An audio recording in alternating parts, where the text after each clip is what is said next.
வழங்கி அவர்களை முன்னால் வந்து கவனமாக கேட்டுக்கொள்கிறேன். பழமொழிகளும் பெண்களும் என்னும் தலைப்பில் ஞானவழிக்கு பதிலாக வேர்டி என்பவர் இக்கட்டுரை ஆய்வினை நிகழ்த்தவுள்ளார். அவரையும் அன்புடன் வரவேற்கிறேன். அடுத்தது நடனம தமிழீழம் வெளிப்படுத்தும் பெண்ணிய பண்புகளின் தலைப்பில் சஹானா அவர்கள் வரவிருந்தார். அவர் கடும் சுகையினம் இருப்பதினால் அவருக்கு வர முடியவில்லை.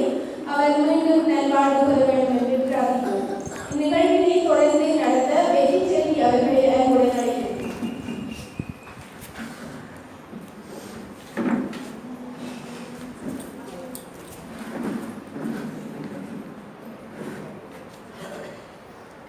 எல்லாருக்கும் வணக்கம். பேரன்புக்குரிய கனவுகளை நான் எப்படியாவது பார்க்கணா காணுவனா கிடைப்பனா என்றெல்லாம் நான் ஆசைப்பட்டிருந்த எதிர்பார்த்திருந்த அற்புதமான தோழிகளோட இந்த இடத்துல உங்களெல்லாம் பார்க்கறது ரொம்ப சந்தோஷமாகவும் சந்தோஷத்தை விட பெரிய நம்பிக்கையாகவும் இருக்குது.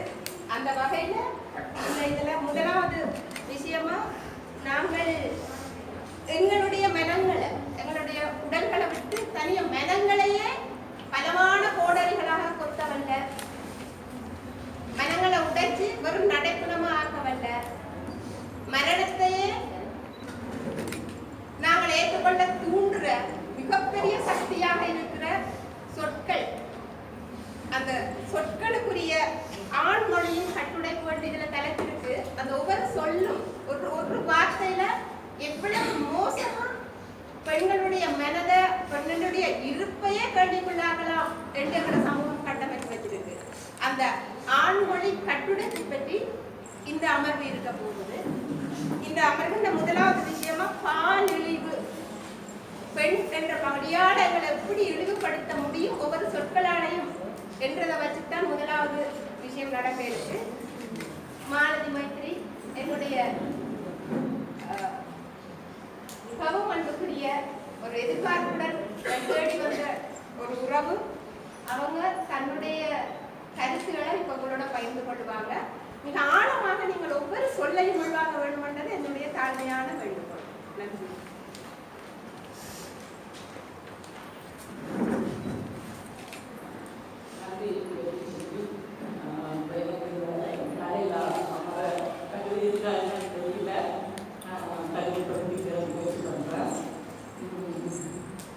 ஒரு 14 வயசுல இருந்து ஈழத்தோட என்னுடைய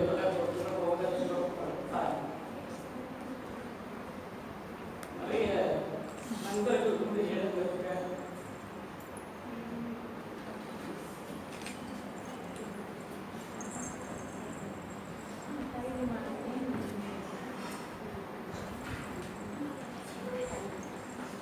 அதனாலே நான் அப்படி இழந்துட்டேன். நல்ல நிறைய வாய்ப்புகள் வரும்.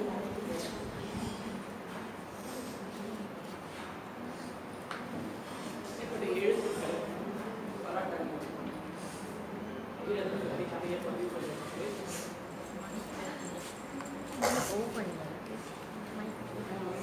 ஒரு பெண்கள் சந்திப்புல மட்டும்தான் வரணும்னு என்னுடைய முடிவு. நான் நிறைய சிரமங்கள் நான் பண்ணிருக்கேன். மற்றபடி நிறைய பேர் நண்பர்கள் உங்களுடைய மூலம் பேசணும் வாங்கலாம். நான் அந்த நிகழ்வுகளால் அதெல்லாம் தனியாக ஒரு பயணம் சொன்னதில்லை.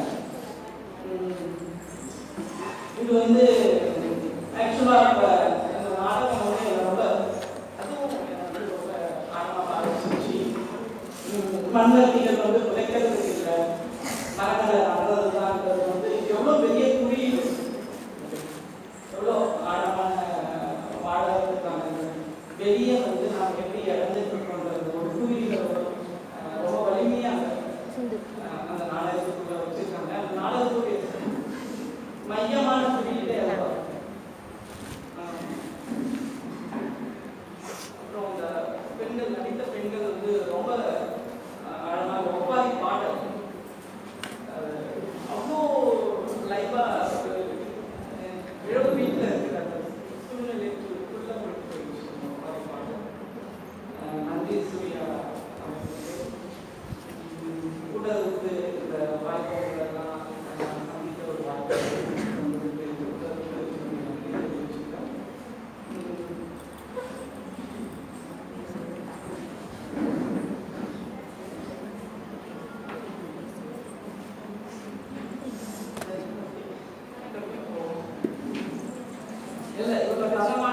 இந்த கட்டுரை சரி பாலியல் வேத மரபு, செவ்வியல் மரபு, வாய்மொழி மரபு, இதுதான் என்னுடைய டைட்டில். பெரும்பாலும் மாதர் கற்பிலார் என்றே பெரிதும் பல நூல்களில் கூறப்படுவதை கேட்கிறார்கள். இது மனுவுடைய 19வது அத்தியாயத்துல சொல்லப்படுற கருத்து. அவருடைய மனுவுல வந்து ஒரு 2-3 அத்தியாயம்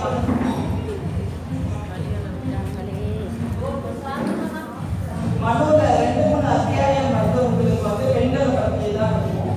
அதுல முக்கியமா 5வது அத்தியாயமும் 19வது அத்தியாயமும் ரொம்ப நீங்க எல்லாரும் படிக்கணும்.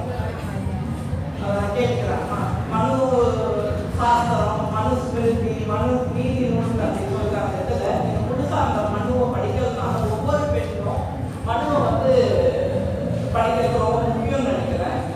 அடுத்து வந்து பெண்ணின் அடிமையான அந்த பெரியாருடைய போல நீங்க மனுவை படிச்சீங்கன்னா உங்களுக்கு வந்து பெண்ணுடைய இருக்கக்கூடிய வலிமை வந்து தெரிஞ்சுப்பீங்க. அது நான் எல்லாரும் அந்த 2 மூணு ரெக்கார்ட் பண்ணுறேன். கண்டிப்பா எல்லாரும் வந்து ரொம்ப படிக்கணும். ஏன்னா மனுஷனுக்கு நமக்கு அப்படி இல்லைன்னா ஆனால் அதோடைய அடிப்படையை நம்ம புரிஞ்சுக்கணும். வேல்யூஸ் தகப்பன் அல்லது கூட பிறந்தவர்கள் இவளை யாருக்கு விவாகம் செய்து கொடுக்கிறார்களோ அவன் ஜீவிக்கின்ற வரை அவனுக்கு பணிவிடை செய்ய வேண்டியது. அவன் இறந்த பெண்ணுக்கு உபச்சாரம் செய்யாமல் சிராத்தம் முதலியவைகளை செய்து கொண்டிருக்க வேண்டியது. இது மனு அத்தியாயம் 5ல் 151வது பாட்டு. அந்த கணவன் மூலாபாரம் உள்ளவனாக இருந்தாலும் அந்நியசக்தியுள்ளவனாக இருந்தாலும் நற்குணம் இல்லாதவனாக இருந்தாலும் பகிர்ந்தையாக ஸ்திரியானவள் அவனை தெய்வத்தை போல் பூசிக்க வேண்டும். இது மனுடைய 154வது பாடல் அத்தியாயம் 5ல் இருக்கு. இந்த மனு வந்து 3000 வருஷத்துக்கு முற்பட்ட பறந்ததுன்னா மனு வந்து ஒரு என்ன விஷயம் இருக்குன்னா மனு வந்து ஒருத்தம் கிடையாது. பல பாடல்கள் வந்து நிறைய பேர் அதை எழுதி இதை செருகப்பட்டது அப்படின்னா ஒரு கருத்து இருக்கு. நான் வந்து எல்லா குரலும் ஒட்டுமொத்த குரலும் ஒரு பொருளாக எடுத்துக்கிட்டேன். மனுன்றது ஒரு ஐடென்டிஃபிகேஷனா ஒரு கேரக்டரா வச்சுக்கிட்டு மனுவை பற்றி நம்ம டீகன்ஸ்ட்ரக்ட் பண்ணுவோம். கட்டுரை செய்யலாம். தி வாட்டர்னு ஒரு படம் வந்து தீபா மெத்தட் தெரியும், உங்களுக்கு கேள்விப்பட்டிருப்பீங்கன்னு நினைக்கிறேன். அந்த தி வாட்டர் படத்துல வந்து அவங்க என்ன சொல்லியிருப்பாங்கன்னா இளம் வயது திருமணங்கள்லாம் பாதிக்கப்பட்ட பெண்கள் காசியில வந்து ஹோம் வச்சிருக்காங்க. அந்த ஹோம்ல வந்து அவங்களுடைய லைவ்லிஹுட்டே ஒண்ணுமே இல்லை. இதை பிச்சை கொடுக்கறது யாராவது தர்மம் கொடுக்குற உணவு வச்சுட்டு இது பண்ணுவாங்க. அவங்க வந்து அந்த ஹோம் வந்து ஒரு பிளாஸ்டிக் இன்ஸ்டியூட் மாதிரி தான் நடக்கும். ஏன்னா அவங்களுக்கு வேற சாப்பாடு கிடையாது, ஒன்றும் கிடையாது. அழகாக இருக்க பெண்கள் வசதியானவங்களுக்கு இரவுல அனுப்பிக்கிட்டு அந்த முதிய விதவை தாய்கள் வந்து அந்த குழந்தைகளை அனுப்பி விட்டுதான் அந்த அவங்களுடைய லைவ்லிஹுட்டை மெயின்டைன் பண்ணி அவங்க பிச்சை போகிற மாதிரி ஒரு ஏதோ ட்ரஸ்ட் வந்து கொஞ்சம் சாப்பாட்டுக்கு தானியங்கள் கொடுப்பாங்க, அவ்வளோதான். மீது எதுவுமே அவங்க பண்ணிக்க முடியாது. அப்போ அந்த இதை வந்து அப்போ காந்தியர் மூவ்மெண்ட் வரும்போது அந்த குழந்தைய ஒரு குழந்தைய அந்த பிளாஸ்டிக் வந்து மீட்டெடுக்கிறது தான் அந்த படம். காந்தியர் மூவ்மெண்ட் வந்து நீயா தப்பிச்சு போன்னு காந்தி வந்து ட்ரெயினில் வரும்போது அவங்க குழந்தைய தூக்கி கொடுத்து அதை விதேசத்துக்கு நடக்கும்போது அதை ஒரு சோதர போராட்டத்தோட நினைக்கிறதோட அந்த படம் முடியும். அந்த படத்துக்கு வந்து பாப்பன சமூகத்தில் வந்து ஒரு பெரிய அச்சுறுத்தல் கண்டனம் இதெல்லாம் வந்தது. அதில் ஏன் அது வந்ததுன்னா அந்த பிராமண சமூகத்துக்கு வந்து இப்போ 3-4 மனு வந்து 3-4 வர்ணங்கள்லாம் பிரிச்சிருக்கு. அந்த உலக 4 வர்ணங்கள்லாம் பிரிச்சிருக்கு. 5வது வர்ணம் வந்து ஆவரணம் பிரிச்சிருக்கு. அந்த ஆவரணத்தில் வந்து பஞ்சவர்ணம் தனித்துக்கு அவங்க வந்து கேட்டகரி கொடுக்குறாங்க. ஆவரணத்தை வந்து இந்த வர்ணத்துக்குள்ளே ஜாதி இதுக்குள்ளே கொண்டு வரும். அப்போ ஆவரணத்தை கொண்டு ஏன் கொண்டு வரணும்னா ஆவரணத்தில் இருக்கவங்க தான் ஆதிக்குடிகள், மண்ணின் மைத்தர்கள். இவங்க வந்து பௌத்தர்களாக இருந்ததுனால அதை வந்து கணக்கிலே எடுத்துக்கிறோம். இந்த 4 வர்ணங்களை பிரிச்சுட்டு பிராமணன், சத்திரிய, வைசிய, சூத்திரன் பிரிச்சுட்டு இந்த 4 வர்ணங்களுக்கான தொழிலும் சொல்லிட்டா எல்லாரும்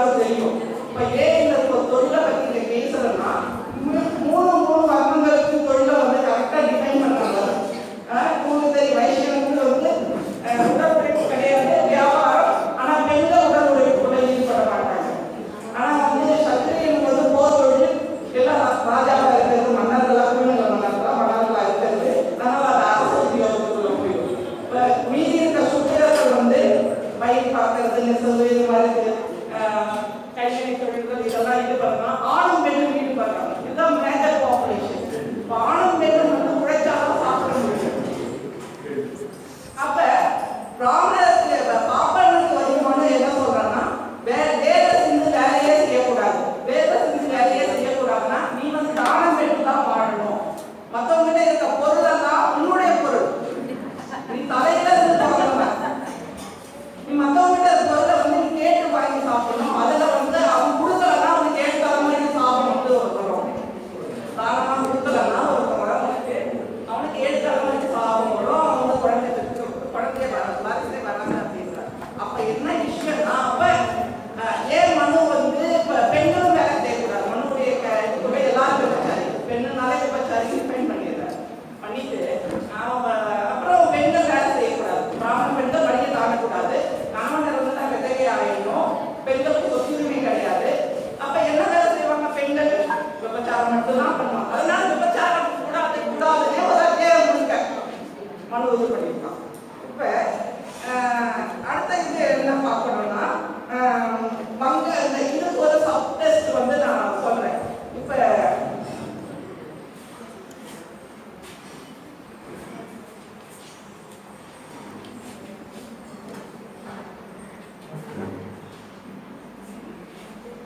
இதுக்கு ஒரு சப் டெஸ்ட் ஒன்று சொல்றேன். என்னன்னா, இது கிறிஸ்டன் தண்டனை சத்யஜித்ரையோட ஒரு படம் இருக்கு. அது வந்து இந்த பெங்கால் ஃபேமிலி பஞ்சத்தை பத்தி உணவு பஞ்சம் 40 லட்சம் பேருக்கு மேல வந்து அந்த பெங்கால் பஞ்சத்துல இறந்தாங்க. அதுதான் கதைக்களம். அந்த படம் சத்யஜித்தினுடைய படம் கதைக்களம்னு அதுதான். அதுல ஒரு காட்சி வரும். நான் வந்து ரொம்ப இது கிடையாது, ஞாபக சக்தி எல்லாம் கிடையாது. எனக்கு ஏதாவது ஒரு படம் பார்த்தா அப்படியே சீன் பை சீன் எல்லாம் சொல்ல தெரியாது. சீன் பை சீன் எல்லாம் சொல்ல தெரியாது. ஆனா எனக்கு அதோடைய கான்டெக்ஸ்ட் மட்டும் என் மனசுக்குள்ள அதுல என்ன முரண்பாடுகள் அந்த இதெல்லாம் அனாலிட்டிக்கல் பாயிண்ட் வந்து வியூ வந்து ஒரு சாவர வரைக்கும் மறக்காது. அப்ப அந்த படத்துல இருந்த ஒரு காட்சி வந்து தமிழ்ல எல்லாரும் சேர்த்து ஊரே சேர்த்து மன்னிச்சுட்டு இருக்கோம். எல்லாம் பொதுவா செத்துட்டு இருப்பாங்க. முதல்ல வந்து ரொம்ப வல்லவரான புலிகள் செத்துட்டு இருப்பாங்க. அடுத்து வேலை செய்யறவங்க ஆடு மாடுகள் செத்து விழுந்துட்டே இருக்கும். அப்புறம் கொஞ்சம் உடலுழைப்பு ஆட்கள் சாவாங்க. அப்புறம் கொஞ்சம் வசதியானவங்களே செத்துட்டு இருப்பாங்க. அப்ப அந்த பிராமண ஆசிரியர் அவங்களுக்கு பஞ்சம் ஒண்ணுமே இருக்காது. பாரக்கணக்கில் ஒண்ணுமே இருக்காது. ஊர்ல யாருக்குமே தானியம் இருக்காது. பக்கத்து ஊர்ல போய் தானம் கேட்கலாம் போகும்போது ஒரு வியாபாரி கிட்ட போவான். அந்த அவங்களே செத்து வழியெல்லாம் விழுந்துகிட்டே இருப்பாங்க. பொதுவாக சாவு இருக்கும், பார்த்துக்கிட்டே போவான். அந்த வியாபாரி கிட்ட அவனுக்கு மட்டும்தான் வீட்டுக்கு பத்திரப்படுத்தி வச்சுப்பாங்க. ஏன்னா அது கொள்ளலாம் வந்து நடக்கும். தானியங்கள் வந்து கொள்ளடிச்சுட்டு போறது நமக்கு தேவையும் இல்லை. அப்போ வந்து போன்னு தெரிஞ்சு விட்டுருவான். நீ வந்து நான் என்கிட்ட தானியமே கிடையாது, ஆனால் கொடுக்க முடியாது போன்னு தெரிஞ்சு விட்டுருவோன்னே உடனே அவனுக்கு வந்து ஞாபகம் வரும். ஐயோ, ஒரு பிராமணனுக்கு வந்து தானம் கொடுக்காம விட்டா 7 தலைமுறைக்கு வந்து நம்மளுடைய சாபம் வந்துடுமே அப்படின்னு அவனுக்கு ஞாபகம் வருவோன்னே ஓடி போய் அவனை கூட்டிட்டு வந்து, நீ வந்து கொஞ்சம் தூரத்தில் ஒழிஞ்சிட்டு உனக்கு தானியம் கொடுக்கறது பார்த்தா என்னை அடிக்க கொண்டுடுவாங்க. நீ கொஞ்சம் தூரத்தில் ஒழிஞ்சிட்டு வயது இல்லை, நான் வந்து ரகசியமா எடுத்துட்டு வந்துடுவேன். ரகசியமா எடுத்துட்டு வந்துடுவோம். இப்ப இது என்ன செய்தி? அதான் சொல்றேன். யார் செத்தாலும் பரவாயில்ல, உனக்கு உணவுனாலும் பரவாயில்ல. இந்த மைண்ட்ல வந்து மனு வந்து எல்லா மூலையிலையும் வந்து இந்த கருத்து வந்து எப்படி பதிய வச்சாங்க, நம்ம எப்படி அடிமையாக்கப்பட்டோம் மனுடைய அந்த கான்செப்ட்ன்றத இதை வந்து இது பண்ணுவோம். இதை பத்தி தான் இது பேர் தான் பகல் மொழி. சத்திரத்துக்கு மக்களுக்கு கோல் மாசம் காலாடி கொண்டு உடைத்து சம்பாதித்த பொருளை கஷ்டப்பட்ட சொல்லி கட்டாயப்படுத்தும் மனுவை தமிழ் சினிமா கழுத்தில் கட்சி கட்டி கொண்டு கத்தியை காட்டி மிரட்டும் எந்த பிச்சுவாமனை பார்த்திருக்கிறோம் குறித்து பார்க்கலாம். இன்று குற்றப்பரம்பரை சட்டம் இருந்தால் காவல் நிலையம் முன்னால் தங்கி தூக்கி எறிந்து தினமும் கையெழுத்து போட வேண்டிய ஆசாமி இந்த மனு. இதுவரை உலகில் உருவான சமூக தலைவர்கள் மத தலைவர்கள் தன் சமூகத்திற்கு உழைத்து மரியாதையுடன் வாழ சொல்லி தந்திருக்கிறார்கள் பொது கண்ணோட்டத்தில்.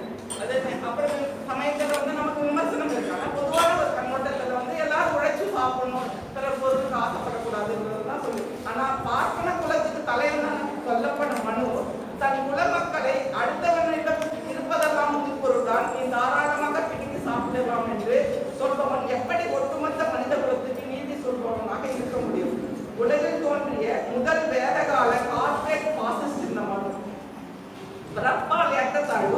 உயர்ந்தவர் தாழ்ந்தவர், தீண்டப்படுபவர் தீண்டப்படாதவர், வர்ணம் ஆவர்ணம், எஜமான் அடிமை, தீட்டு கற்பு, பெண் ஒடுக்குமுறை கற்பிக்கும் அணுவின் பாசிச சிந்தனைகள், வேலையாள மரபை பின்பற்றும் சமூகத்துடைய பிரச்சனைகள், தமிழர்கள் தனித்த சமத்துவ சிந்தனை மரபும் செழுமையான பண்பாடு உடையவர்கள் என்று 1000 சான்றுகள் பகிரப்படுகின்றன. உண்மைதான் என்றாலும் மனுவின் பால் ஒடுக்குமுறை, பாலியலின் குரல் மனுவின் காலத்திலோ அல்லது 1000 ஆண்டுகள் கழித்து உருவானதென சொல்லப்படும் திருக்குறளிலும் ஒலிக்கிறது. பிறப்பால் உயர்வு தாழ்வு, அநீதி, வாய்மையுடன் வாழ்தல், அறவுரிமை பேணல், கல்லாமை களைதல், பிறப்பொருள் ஆசை நீக்கி களவாமல் வாழ்தல், புறங்கூறா நேர்மை என திருவள்ளுவர் மனு திருடனின் சட்டத்தை தான் எதிர்த்து மக்களுக்கு வாழ்வியலாளத்தை போதிக்கிறார். அந்த காலத்துல மனுவுக்கு எதிர்த்து தான் திருவள்ளுவர் உருவாகிறார். ஏன்னா இவ்வளவு ஒரு அநீதியான ஒரு சிஸ்டத்தை வந்து எதிர்த்து மக்களுக்கான நீதி ஜஸ்டிஸை வந்து நிறுவ வேண்டிய கடமை திருவள்ளுவருக்கு இருக்கு. ஆனால் பெண்களுக்கான அறம் என்று வரும்போது அவரிடமும் ஆணாதிக்க சிந்தனை வெளிப்படுகிறது. வாழ்க்கை துணைநலம் அதிகாரத்தில் உள்ள குரல்கள் காட்டும் பெண்கள், பெண்ணின் பெருந்தக்க யாவுள்ள கற்பெண்ணும் திண்ணை உண்டாக தெரியும் ஒரு குரல். அடுத்து தெய்வம் தொழா அன்பு கொழுநன், தொழுது எழுவாள் பெய்யென பெய்யும் மழை. இந்த 2 குரல் தான் நான் வேறெல்லாம் போறேன். கற்பை ஏன் ஒரு பெண் பேண வேண்டும், கணவனை ஏன் ஒரு பெண் தொழ வேண்டும் என அன்று மட்டுமல்ல இன்றும் பெண்களால் கேள்வி எழுப்ப முடியவில்லை. விரலில் விழையாமை முழுவதும் தமிழர்களின் கூட ஒழுக்கத்தை பற்றி பேசுவதன் வழி தமிழ் சமூகம் பெண்களுக்கு பாலின அடிப்படையில் கிடைக்கும் அநீதி மதிப்பு வீழ்ச்சியை துரோகமாக அடையாளப்படுத்துகின்றன இக்குறள்கள். ஆண் தன் மனைவியை தொட வேண்டும், தொன்றுரையும் செய்ய வேண்டும் என அதனால் சொல்ல முடியவில்லை. அதே போல் கற்பு ஆணுக்கானதாக அதில் குறிக்கப்படவில்லை. பல பெண்களால் காதலிக்கப்படுதல் ஆணுக்கு பெருமை என காமத்துப்பால் சொல்கிறது. ஆண் பரத்தை சேருதல் பற்றி பெண் ஊடலால் கொள்ள முடியும் என அழகியதாக மாற்றப்படுகிறது. பிறகில் விளையாமை ஆணுக்கு மட்டும் வலியுறுத்தாமல் இருபாலுக்காக பெண்ணுக்கும் சேர்த்து வைத்திருக்கலாம். அனைத்திலும் சமத்துவத்தை பேண முயலும் வள்ளுவர் பெருந்தகை பெண்கள் பற்றிய கருத்து சிறுந்தகையாளர்களின் குரலாக மாறிவிடுகிறார். ஒரு பின் யான் ஒருப்பது நுமரை. இது வந்து ஒரு கலித்துவை பாடல். இது கலித்து தொகை பாடல்ல இந்த 58வது பாடல். இந்த பாடல என்ன சொல்ல வருதுன்னா, உன்னை வந்து நான் முயற்சி பண்ணிக்கிட்டே இருக்கேன், நீ வந்து எனக்கு பதில் சொல்லவே மாட்டேன், இப்படியே போயிட்டு இருந்தேன்னா நான் வந்து மடலேரின்றது எல்லாருக்கும் தெரியுமா என்னன்னு தெரியல. ஒரு அந்த படமட்டைகளை வந்து ஒரு குதிரை மாதிரி ஷேப்ல பண்ணிட்டு அதுல வந்து ஏறி நின்றுட்டு உரத்து சொன்னா அந்த பெண்ணை வந்து அவனை கல்யாணம் பண்ணிக்கணும். அது வந்து ஒரு இன்சல்டிங் தான். அந்த காலத்துல அந்த முறை மடல் ஏறிட்டா அவனை தான் கல்யாணம் கட்டாயப்படுத்துறது. அந்த அவனால அந்த பெண்ணை வந்து கவர முடியலன்னா இது ஒரு சாஃப்டான வன்முறை. இப்போ ஆசிட் நிறுத்துறது கட்டை காட்டி மிரட்டுறது கிடையாது. இது ஒரு சாஃப்ட் வன்முறை. அது மடலேறிடுவோன்னு மிரட்டலாம். அது மாதிரி ஒன்னொரு குரல் வந்து குறுந்தொகையில் ஒன்னொரு பாடல் வந்து தொல் கவிஞருடைய ஒரு பாடல் வந்து தலைவன் தன்னுடைய உருவத்தை அவன் என்ன பண்றான், அந்த பாடல்ல என்னன்னா அவனுடைய உருவத்தையும் அந்த பெண்ணுடைய உருவத்தையும் சேர்த்து வருது. இது அடுத்த ஸ்டெப். இப்ப இன்னைக்கு வந்து ஃபேஸ்புக்ல வந்து சோசியல் மீடியால நீ என்ன லவ் பண்ணலாம் காதலிக்கிறதா போட்டோவை போட்டுறது, அது மாதிரி அவன் நான் உருவத்தை 2 உருவத்தை வரைஞ்சி வச்சுக்கிட்டு கையில பிடிச்சிட்டு மடவேறி வந்து நான் கத்துவான்னு சொல்றோம். இப்ப இந்த கான்டெஸ்ட்ல நீங்க பாருங்க, இன்னைக்கு நடக்கிற விஷயமும் அந்த கால 2000 வருஷத்துக்கு முன்னாடியே அது வந்து அதோடைய தொடர்ச்சியெல்லாம் இன்னைக்கு நடந்துட்டு இருக்கு. அப்ப காதலையும் வீரத்தையும் போட்டு போவை சங்க இலக்கிய பாடல்கள் என்ற பொது புத்தியை நாம் தொடர்ந்து நமது மறுவாசிப்புக்குள் உடைத்து வந்தாலும் மனுவின் வன் சிந்தனை தாக்கத்தால் பெண்களை ஆணினை போல் கவர்தல், பொருள் போல் கவர்தல், அடைய முயல்தல், பெண் நிராகரிக்கும் போது அவளை அவமதிக்க முயல்தல் போன்ற நிகழ்வுகளை பல பாடல்கள் சுட்டுகின்றன. இவ்விரு பாடல்கள் ஆணின் காதலை ஏற்க மறுக்கும் பெண்ணின் பெயரை சொல்லி அவனின் வீதிக்கு வந்து மடலேறி போகுகிறான் ஒருவன். இருவரின் உருவத்தையும் வரைந்து கையில் பிடித்தபடி மடலேறுகிறேன் என மிரட்டுகிறான் ஒருவன். இன்று இணையத்தில் பெண்ணின் படத்தை பதிவேற்று அவமரியாதை செய்வேன் என மிரட்டும் மனநோய்க்கூறு சங்ககால நோய்க்கூறு எனவும் அது வேதகால மனுவின் எச்சம் எனவும் கண்டையாடையாகும். பல சங்க பாடல்களில் சைவ வைணவ பக்தி இலக்கியத்திலும் பெண்ணுக்கு கற்புடைமை பரத்தமை இலக்கணம் கற்பிக்கும் மனுவின் பூணூல் கோட்டில் பயன்படுவதை நாம் அவதானிக்க இயலும். தம்குல பெண்களுக்கு தீங்கிழைப்பது அநீதி இழைப்பது போதாதென்று ஆழ்வார்களும் சைவ புறவர்களும் மாற்று மத பெண்களை வன்புணர வரம் வேண்டி கடவுளிடம் இறங்குகிறார்கள். இந்த பாடல்கள் நீங்க உங்களுக்கு வைணவ இலக்கியங்களையும் சைவ இலக்கியங்கள்ல நிறைய பாடல்கள் இருந்தன. ஆனா நேற்று அவை பேசும்போது கூட சொன்னாங்க அந்த அனல்வாதம் புனல்வாதம் கழுவேற்றுறதுல இதுக்கு அடுத்த ஸ்டெப் வந்து மாற்று மத சமய பெண்களை வந்து கற்பழிக்க பண்புணர்வு பாலியல் பலாத்காரம் செய்ய வரம் தரணும் இறைவான வேண்ட பாடல்களே பதிவு பண்ணி வச்சிருக்காங்க.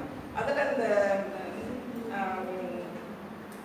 ஒரு பாடல் வந்து மன்னகத்திலும் வானிலும் எங்குமாய் பின்னகத்திலும் வாய் அரு பெண்ணாக தொழில் சாக்கிய பேய மண் பெண்ணர் கற்பழிக்க திருவுள்ளமை ஞான சம்பந்தருடைய பாடல். பெண்களை கற்பழிக்க வரங்குள்ள இறைவன் மாற்று மத பெண்கள். ஓகேவா? இப்ப இதுக்கு அடுத்து வந்து உங்களுக்கு வந்து இந்த சைவ வைணவ மரபை மறுத்து சித்தர் மரபு வருது தமிழ் சூழல்ல. அப்ப சித்தர் மரபுல வரும்போது சித்தர்கள் என்ன பண்றாங்க, மீண்டும் வந்து அவங்களுக்குள்ள பெண் வரும்போது அந்த பெண்களுடைய பாலியல் சிந்தனை மட்டும்தான் பெண் வெறுப்பு பெண் மீதான பாலியல் சிந்தனை மட்டுமா அவங்களுக்குள்ள இருக்கு. அவர் பட்டணத்தாருடைய ஒரு பாடல் வந்து ரொம்ப ஃபேமஸ். எத்தனை பேர் நட்ட குழி, எத்தனை பேர் தொட்ட முளை, எத்தனை பேர் பற்றி இழுத்த இதழ், நித்தம் நித்தம் பொய்யடா பேசும் புவி மட மாதரை விட்டு உயடா உயடா உயி.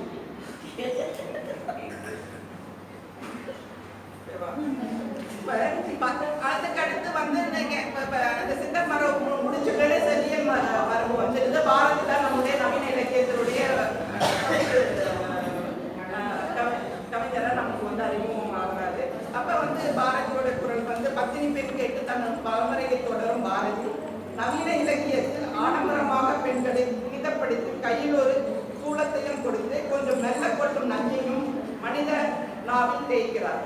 நவீன சுதந்திர சமத்துவ உணர்ச்சியில் திறந்து வரும் மனதில் ஒரு துணி நஞ்சை அக்னி குஞ்சென வைத்தாகிவிட்டது. அது அனைத்து தமிழ் மனங்களிலும் பெண் என்றவுடன் புரிய தொடங்குகிறது. புதுமை பெண்ணென நோக்கும் போதே அவர்கள் பார்வையிலேயே நாம் தீக்குளித்து எழ வேண்டியிருக்கிறது. கற்பு பத்தினி என்னும் மனுவின் புதைக்குழிக்குள்ளிருந்து எழுந்த நவீன கவிதைகளும் அதன் கருத்துருவாக்கமும் 3000 ஆண்டு முன் எழுதிய மனு பைலாவின் அடுத்த பக்கங்கள் ஆகிவிட்டார். இப்ப நீங்க நிறைய நாவல்கள் புதுசா அந்த இப்போ எல்லாம் பாலியல் நாவல்கள் வந்து நிறைய தமிழ் நவீன நாவல்கள் அது நிறைய பேர் அதை பத்தி பேசியிருக்காங்க. நான் அந்த டெக்ஸ்ட் எல்லாம் எடுத்து, ஏன்னா அது வந்து உங்களுக்கு கிடைக்கும். நீங்க படிக்கும் போதே நீங்க இந்த வாசிப்புக்குள்ள நீங்க அந்த உங்களுக்கு அந்த சென்ஸ் உணர்வு இருந்ததுன்னா, பெண்ணிலை சிந்தனை உள்ள இருந்ததுன்னா அந்த டெக்ஸ்ட்டை படிக்கும் போதே நீங்க வந்து புரிஞ்சுக்க முடியும். அந்த டெக்ஸ்ட் ஆண் பிரதியா பெண் பிரதியா யார் சார்பாங்க எது பேசுன்னு புரிஞ்சுக்க முடியும். அதனால நான் இந்த டெக்ஸ்ட் எல்லாம் நான் எடுத்துக்கல. அப்போ வந்து இது வந்து மனுவுடைய அடுத்த பக்கங்கள்லாம் ஆயிடுது இந்த டெக்ஸ்ட் எல்லாம். இப்போ நவீனம் எழுதுற கதைகள் கவிதைகளா எல்லாமே வந்து மனு. இது வந்து அதுக்கு அடுத்து வந்து காட்சி ஊடகங்களை பெண்களை சித்தரிக்க பற்றி நிறைய தீசிஸ் வந்துருச்சு, நிறைய கட்டுரைகள் வந்துருச்சு. அதனால நான் காட்சி ஊடகங்களுக்கும் போகலை. மனு பைலாவின் அடுத்த பக்கங்கள் ஆகியுள்ள அச்சு ஊடக பரப்பின் சலனமும் உடனாக உருவாகிய தமிழ் திரைமொழிக்குள்ளும் பெண் குருதி குடிக்கும் கற்பு பத்தினி என்னும் ராகுலாக்கள் பிரமாண்டமாக உலவுகின்றன. இவை பெண்ணை புனித கருத்துருவாக்க சட்டத்துக்குள் செல்லுலாய்டிலும் தற்போது டிஜிட்டலிலும் சிறைப்பிடித்து வைத்திருக்கின்றன. உங்களுக்கு ஃபுல்லா வந்து அந்த கான்செப்டை நீக்கிட்டு எந்த சினிமாவும் ரீட் பண்ண முடியாது. அது ஒரு கேரக்டர் வந்து உங்களுக்குள்ள வந்து அந்த என்னதான் ஒரு ஃபெமினைன் வந்து லிபரலா காட்டினாலும் மறுபடியும் வந்து அவர் குடும்பத்துக்குள்ள ஒரு போய் அடங்கிய ஒரு ஆணுக்கு கீழே அடங்கி இருக்கிற மாதிரி ஒரு கதை உள்ள ஒரு நிறுத்திடுவாங்க. இப்போ சமீபத்தில் அந்த அறம் படம் கூட வந்து என்னதான் நீ ரேப் அக்யூஸ்டா இருந்தாலும் அந்த பொண்ணு பாதிக்கப்பட்டிருந்தாலும் அந்த பொண்ணு ஆணை மன்னிச்சு விட்டுணும் அப்படின்ற மாதிரி ஒரு கான்செப்ட் இந்த படம் வந்து அது ஃபெமினிஸ்ட் நிறைய பேர் அறிவு படம் அந்த படம் அப்படி வச்சிருக்காங்க. அப்ப செம்மொழி தமிழன், சமய தமிழன், கழக தமிழன், நவீன தமிழன், திரைத்தமிழர்களின் மரபு, மனநோய் தூங்களை பார்க்கும் மின்னணு சமூக ஊடகங்கள் கடந்து காலத்துக்கு குட்டிச்சுவர், திண்ணை, டீக்கடை வெற்றி, டாஸ்மாக் இது வந்து இப்போ இந்த சமூக ஊடகங்கள் இல்லை, அது வந்து இப்போ அந்த காலத்து திண்ணை, அந்த காலத்து குடிச்சவர்கள் உட்காந்துட்டு பேசுறது, இந்த டீக்கடையில் உட்காந்துட்டு இருக்கிறது, டாஸ்மாக்கில் உட்காந்துருக்க பேச்சு, அதுக்கு வந்து உடல் கிடையாது, வெறும் குரல் மட்டும்தான். அந்த குரல் வந்து நம்ம யோனியில இருந்து தான் பிறந்து வந்த குரல். அதான் நம்ம கான்சியஸாக இருக்கணும். இன்னைக்கு வந்து பெண் குழந்தைகள் மீது அந்த துஷ்பிரயோகம் பற்றி பேசும்போது ஆண் குழந்தைகளை அவங்கள சென்சிட்டைஸ் பண்ணுறதுக்கான பொறுப்பு வந்து இந்த சமூகத்துக்கும் ஃபேமிலிக்கும் இருக்குது. ஃபேமிலின்றது பெண் கிடையாது. கல்பனா பேசும்போது சொன்னாங்க அந்த தாய்மை கான்செப்டுகளை கூட வந்து பெண்களை வந்து விடுதலை பண்ணணும். அதுதான் நான் சொல்கிறேன். இப்போ அந்த ஆண் குழந்தைகளை டீச் பண்ணோன்னா அந்த பெண்ணை நம்ம அம்மா தான் சொல்லி தரணுன்ற பொறுப்பை வந்து அம்மா தலையில் கொடுத்துட்றாங்க. அது ஒரு பெற்றோருக்கான கடமை, அந்த குடும்பத்தில் இருக்க மூத்தவர்களுக்கான கடமை, சமூகத்துக்கான கடமை. ஆண் குழந்தைகளை வந்து நல்ல குழந்தைகளாக உருவாக்குறது வந்து ஒரு சமூகத்துக்கான பொறுப்பு அது. அப்போ இந்த பாலியல் இந்த விஞ்ஞான டிஜிட்டல் உலகில் பிரதிக்கு உள்ளே வெளியேயும் நவீன மூத்த குஞ்சி இலக்கிய தமிழரின் பெண் வெறுப்பு, பெண்ணிழிவு, பாலியல் மனநோய் வெளிப்பாட்டையும் சற்று பார்க்கலாம். இது வந்து நான் இந்த இப்போ வந்து பெரிய அந்த டெக்ஸ்ட்ல இருந்தெல்லாம் எடுக்கல, ஜஸ்ட் சோசியல் மீடியாவில் உரையாடலை வந்து கட் பண்ணி அது நீங்கள் யார் வேணாலும் பொருத்தி பார்த்துக்கலாம். இந்த இதை வந்து யார் வேணாலும் பேசியிருப்பாங்க. சரி, உலக அழகின்றானவோ ஐஸ்வர்யா ராயை அந்த மைதானத்தை, இந்த கான்செப்ட் உலக அழகின்றானுங்க ஐஸ்வர்யா ராயா அந்த மைதானத்தை. அப்ப நீங்க அப்புறமா யோசிச்சு பாருங்க எதுக்கு அப்படி சொன்னாங்க. ஓகேவா? ராதிகா ஆப்தே எல்லாம் பெரிய பெரிய எழுத்தாளர்கள், இதெல்லாம் பெரிய உலக பிரசித்தி பெற்ற எழுத்தாளர்களுடைய கருத்துக்கள் எல்லாம் நான் யாருக்கும் பேர் எல்லாம் குறிப்பிடல, அவங்களுடைய இதை மட்டும் பேசுறேன். ராதிகா ஆப்தேவை கழுத்துக்கு கீழே பார்க்க முடியாது. ஓகேவா? அடுத்து வந்து இந்த மூஞ்சியை வச்சுக்கிட்டு எழுத வந்துட்டான் ஒருத்தர் சொல்றாரு. அவரே இன்னொரு மேடையில சொல்றாரு, ஒரு ஒரு பெண் கவிஞரை பார்த்து இந்த மூஞ்சியை வச்சுட்டு எழுதிட்டு வந்துட்டான். அவரே இன்னொரு மேடையில இன்னொரு பெண் கவிஞரை பார்த்து சொல்லி வந்து வேற இவர் அழகிய கவிஞரும் கூட. ஓகேவா? வேற ஒரு அப்புறம் இன்னொருத்தர் சொல்ற ஆல் பர்பஸ் அங்கிள் ஒரு பேரை போட்டுட்டு ஆந்திராவின் கிடவிலே ரேப் பண்ண கேஸில் உங்களை கைது செய்யாலே தேடுறாங்களாமே. உடனே அவர் ரொம்ப கூச்சப்பட்டு வந்து ஒரு பதில் போறாரு. இப்போ எப்படி வந்து இவங்களை என்டர்டைன் பண்ணிக்கிறாங்க. பெண் ஒரு பாடியை வச்சுக்கிட்டு ஒரு எதுவுமே இல்லாமல் ஒரு பெண்ணுன்ற ஒரு இதை மட்டும் வச்சுக்கிட்டு இவங்க எப்படி வந்து விளையாடிட்டு இருக்காங்க பாருங்க மொழிக்குள்ள. ஓகேவா? அப்புறம் ஒருத்தர் எழுதுறாரு, என்கிட்ட வந்து வடமாநில பெண் ஒரு அழகிய பெண் இருந்தா அவங்க கூட 4-5 பேர் ஃப்ரெண்ட்ஸ் பயணம் பண்ணிட்டு சிரிச்சு ஜாலியாக போகிறாங்க. எனக்கு ரொம்ப பொறாமையாக இருக்குது, நான் வந்து நொந்துக்கிட்டு வரேன். அந்த பொண்ணை போய் நான் டீஸ் பண்ணுறதுக்கு வாய்ப்பு கிடைக்கலங்கிற அந்த உளவியல் இருக்குல்ல, அது இதெல்லாம் வந்து ஒரு நவீன படைப்பாளியுடைய மனமாக இங்கே இருந்துட்டு இருக்கு. அதுதான் நான் வந்து இங்கே இது பண்ண முடிய சொல்லுவேன். அப்புறம் இப்போ ஒன்னொருத்தர் சொல்றாரு, டேட்டிங் பெண்களுக்கு டேட்டிங் பண்ணவே நான் இந்த சோசியல் மீடியாவுக்கு வரேன்னு ஒருத்தர் சொல்றாரு. ஒருத்தர் வந்து இன்னொருத்தர் பேசுற வெளிநாட்டில் இருக்காரு, இங்கேருந்து ஒருத்தர் சொல்றாரு, மச்சான் எனக்கு ஒரு பொண்ணை பார்த்து கொடு அப்படின்றாரு உங்க ஊர்ல. உடனே பொண்ணை பிடிச்சி கொடுறாரு. இன்னொருத்தர் கமெண்ட்ல வந்து சொல்றாரு, மச்சான் எனக்கு சேர்த்து பொண்ணை அப்படின்னா ஆள் தெருவில் என்ன தெரிஞ்சுட்டு இருக்காங்க பிடிச்சி தர்றது. இப்போ இவங்க தான் உருகி வந்து காதலை பற்றி தெய்வீக காதல் பற்றி ஒரு காவிய காதல் பற்றி ஒரு கவிதை எழுதிட்டு இருக்கவங்க, ஒரு நாவல் எழுதிட்டு இருக்காங்க, கதை எழுதிட்டு இருக்க ஆட்கள். அப்புறம் இந்த பாலியல் மனநோய் வந்து மரபணு எப்படி வந்து சாதாரண தமிழர்கிட்ட இருக்குன்னா, ஒரு இப்போ அவங்களுடைய முகநூலில் கொஞ்சம் பேர் முகநூலில் எல்லாரும் தானே இருப்பாங்க. அப்போ அவங்க கிட்ட ஒரு இதில் ஒரு தலைமை ஆசிரியர் கூட விரோதிக்கப்பட்ட தலைமை ஆசிரியரோட ஸ்டேட்மெண்ட் கூட இதில் இருக்கு. அவருடைய முகநூல் பக்கம் போய் பார்த்தா பேட்டி பேரை பற்றியெல்லாம் கொஞ்சம் இருக்காரு ஃபோட்டோவில். இப்போ அதை பாருங்க, ஆவின் பாலுக்கும் அமலா பாலுக்கும் என்ன வித்தியாசம்? ஆவின் பால் பாக்கெட்டின் உள்ளே இருக்கும், அமலா பால் ஜாக்கெட்டின் உள்ளே இருக்கும். ஓகே, அமலா பால் விலை உயர்வு, மன்னிக்கவும் ஆவின் பால் விலை உயர்வு. ஜெர்சி பால் இருக்கின்றான், ஆரோக்கிய பால் இருக்கின்றான், ஆவின் பால் இருக்கின்றான், எல்லா பாலும் இருக்கின்றான், அமலா பால் மட்டும் இல்லை என்றான். அமலா பால் விஜய்க்கே கிடைக்கலன்றான். ஓகேவா? அமலா பாலுக்காக வெயிலில் காத்து கிடைக்கிறாங்களோ அமலா பாலே வாங்கிடலாம் போல ஆவின் பால் விற்கும் விலைக்கு. அப்புறம் சாரி, இந்த இது மாறி போச்சு. ஆவின் பால் வாங்க கடத்தல் பக்கம் போவாத பயிலுவ நஞ்சு போன அமலா பாலுக்காக வெயில் காத்து கிடக்கிறாங்க. இப்ப எவ்வளோ ஒரு குற்ற உணர்ச்சியோ ஒரு கான்சியஸோ தமிழ்ல பெண் இருக்காங்கன்ற ஒரு எந்தவித உணர்வுமே இல்லாம எவ்வளவு ஜடத்துவமா அந்த ஆண் மனம் வந்து ஏங்கிட்டு இருக்குன்னு பார்க்குறீங்க. இப்ப இவங்க தான் வந்து இந்த பாலியல் வல்லுறவு நடக்கும் போதெல்லாம் இந்த ஆண்கள் வந்து அப்படியே ஆவும் பொங்கி எழுறதும் குரல் கொடுக்கறதும், அப்ப தான் மனசுக்குள்ள இருக்க அந்த பாலியல் இழிவு சிந்தனையை வந்து அழிச்சு ஒழிக்காம அடுத்த கட்ட சமூகத்துக்கு நோக்கி நம்ம போக முடியாது. இதுதான் வந்து ஒரு பெரிய மொழியுடைய அரசியல் நான் நினைக்கிறேன். இந்த மொழி அரசியல்ல இருந்து பெண் உடலை விடுதலை பண்ணாம நாம அடுத்த கட்ட பெண் விடுதலை பொருளாதாரத்தோ அரசியலோ அடுத்த காலத்துக்கு நகர முடியாதுன்னு நினைக்கிறேன். எங்க போனாலும் இது வந்து தொடர்ச்சிட்டு வரும்.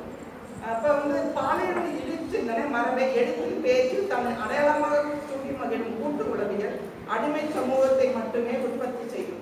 மொழி என்பது வெறும் வார்த்தை இல்லை, அது அறிவியல், தனிமனித மனதை ஆளும் அறிவியல். இந்த அறிவியல் அதிகாரமிக்க ஆண்மனதின் கூட்டு மனசாட்சியாக இயங்கும் போது அதிகார படிநிலையில் கீழ் நிறுத்தப்பட்ட பெண்கள் சிறார்கள் மீதான பாலியல் வன்முறையை கொலைகளை உற்பத்தி செய்கிறது. பாகுபாடற்ற தீண்டாமையற்ற பாலியலற்ற மொழியை உருவாக்கி பேச கற்க கற்பிக்க சிந்திக்க எழுத பழகுவதன் வழி கருத்து சுதந்திரத்தை சமூக விடுதலையை உறுதிப்படுத்தலாம்.